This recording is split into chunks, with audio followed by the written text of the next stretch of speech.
Hello. Hello sir. Sir ಇದು H M D ಒಂದು tractor ಕಳಿಸ್ಕೊಟ್ಟಿದ್ರಲ್ಲ. 2008 model sir ಅದು. Owner ಎಷ್ಟಾಗಿದ್ದಾರೆ? ಹ್ಞೂ ಓನರ್ ಎಷ್ಟಾಗಿದ್ದಾರೆ ಗಾಡಿ? ಫಸ್ಟ್ ಓನರ್ ಅದ ಸರ್ ಅದ್ರಾಗ. ಡಾಕ್ಯುಮೆಂಟ್ಸ್ ಎಲ್ಲ ನಿಮಗೆ? ಹ್ಞೂ 5 ವರ್ಷ ಪಾಸಿಂಗ್ ಐತೆ ಸರ್ ಅದು. ಇನ್ಶೂರೆನ್ಸ್ ಲ್ಯಾಪ್ಸ್ ಆಗಿದೆ ಸರ್. ಮಾಡಿಸ್ಕೊಡ್ತೀರಾ ನೀವು ಕೊಡ್ತೀರಾ? ತೊಗೊಂಡ್ರೆ ಮಾಡಿಸ್ಕೊಡ್ತೀವಿ ಸರ್ ಇನ್ಶೂರೆನ್ಸ್.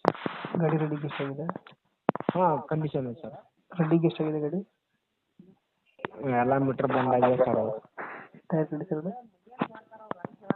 ಮುಂದಿನ ಕೇಸಿಂಗ್ ಅದಾವೆ ಸರ್, ಹಿಂದಿನ ರಿಮೋಟ್ ಅದಾವೆ ಸರ್. ಎಷ್ಟು ಎಚ್ ಪಿ ಗಾಡಿ ಇದು? ಹಾಂ ಸರ್. ಎಷ್ಟು ಎಚ್ ಪಿ ಇದು? 25 HP ಸರ್. ಹ್ಞೂ. ಗಂಟೆಗೆ ಎಷ್ಟು ತಗೊಳ್ತಾ ಡೀಸೆಲ್? ಹಾಂ ಸರ್. ಗಂಟೆಗೆ ಡೀಸೆಲ್ ಎಷ್ಟು ತಗೊಳ್ತಾ ಗಾಡಿ? ಅದು 1 ಲೀಟ್ರ್ ಮಟ್ಟ